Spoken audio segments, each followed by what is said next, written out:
Good morning everyone.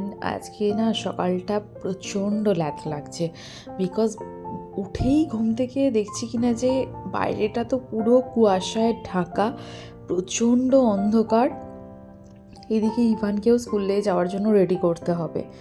ও তো খুবই ছোট এখন, এমনিতেও শীতকাল, আমরা বড় মানুষেরাই উঠতে চাই না, আর ও কীভাবে উঠবে। তো যাই হোক, ওকে কোনো রকমে খুব কষ্টে খুব আদর করে বলে কয়ে ওকে রেডি করে স্কুলে পাঠালাম। বাইরে তো প্রচণ্ড হাওয়া দিচ্ছে।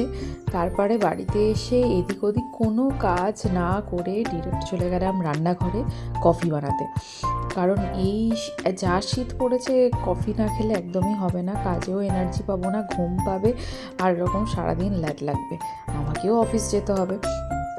তো আজকে বাড়িতে রাজাও আছে, আমার ভাই এসেছিলো গতকাল, তো ও আছে, ওর জন্য, মায়ের জন্য আর আমার জন্য, তিনজনের জন্য কফি বানালাম।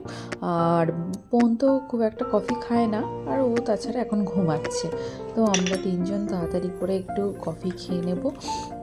সকালটা, এই উইন্টারের সকালে কফি তো মাস্ট।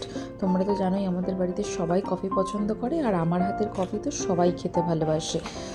আর আমার এই ড্যাভিডাবের কফিটা প্রচণ্ড ফেভারিট। তো যাই হোক, কফি তো বানিয়ে ফেলেছি, এবার মাকে ডাকলাম। মা বলছে সকালবেলাটা মায়েরও উঠতে ইচ্ছা করছিল না, কিন্তু মা বললো যে সকালবেলাটা যদি আমি দেরি করে ঘুম থেকে উঠি তাহলে সব কাজে দেরি হয়ে যাবে, পুজোটাও করতে দেরি হয়ে যাবে। তো মা উঠেই যেহেতু পুজো করে, তো মা স্নান করে পুজো দিয়ে দিয়েছে এত ঠান্ডার মধ্যে। রাজাও দেখলাম স্নান করে নিয়েছে এত ঠান্ডার মধ্যে। তো স্নান করে নিয়ে ও রাজা যাবে অফিস, আর মায়ের পুজো হয়ে গেছে। এবার আমরা তিনজন মিলে কফি খাচ্ছি। কফি খেয়ে ভাবলাম যে রান্নাবান্না যা বাদবাকি কাজ আছে সেগুলো একটু পরে করব। তো কফিটা খেতে খেতে আমরা এই গল্প করছিলাম। তো এই ছিল আজকের সকালটা। সবাই কমেন্ট করে জানিও এই শীতকালের এই প্রচণ্ড রকমের ঠান্ডাটা তোমাদের কেমন লাগছে, খুব ভালো লাগছে না খুব খারাপ লাগছে?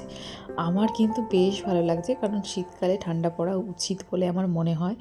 আর শীতকালে তো শীত লাগবেই, আর ঠান্ডা তো পড়তেই হয়, না পড়াটা অস্বাভাবিক। তো যাই হোক, আমরা এই উইন্টারটা খুব ভালো করে এনজয় করছি। একটু সকালবেলা উঠতে অসুবিধা হচ্ছে, ঠিক কথাই, কিন্তু বেশ ভালো লাগছে এই উইন্টারটা। আর এই গাছের ফুলগুলো আমার একবার হলেও ছাদে এসে দেখা যায়, তো বেশ ভালো লাগছে। তো ভিডিওটা কেমন লাগলো অবশ্যই কমেন্ট করে জানিও। তোমরাও সবাই শীতকালে খুব ভালো থেকো, শীতকালটা খুব এনজয় করো, শীতকাল একবারই আসবে বছরে। তো বাই বাই।